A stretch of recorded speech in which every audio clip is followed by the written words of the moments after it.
वजिष्ठव नामक एक ऋषि अपना सब धन दान कर रहे थे। उनका पुत्र था नचिकेत, एक किशोर परंतु अतुल्य विवेक से युक्त। दान के समय नचिकेत ने देखा कि पिताजी पुराने और कमजोर गौवंश दान में दे रहे हैं। उसका मन अशांत हो गया।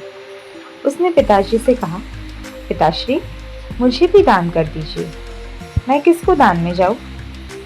क्रुद्ध होकर वजिष्ठव बोल उठे, तुझे यमराज को दे देता हूं। यद्यपि ये वचन क्रोधवश कहे गए थे, परंतु नचिकेत ने उन्हें सत्य माना और मृत्यु लोक को प्रेम कर गया। यमराज उस समय लोक में उपस्थित नहीं थे। 3 दिन तक नचिकेत ने उनके द्वार पर बिना जल और भोजन के प्रतीक्षा की। जब यमराज आए तो वे प्रसन्न हुए और बोले, बालक, तूने 3 रात मेरा आतिथ्य बिना भोजन के झेला है, इसलिए मैं तुझे 3 वर दूंगा। पहले वर में नचिकेत ने अपने पिताजी के क्रोध शमन और उनके हृदय में स्नेह की प्रार्थना की। दूसरे वर में उसने अग्नि विद्या का ज्ञान मांगा, जो स्वर्ग का मार्ग प्रदर्शित करती है।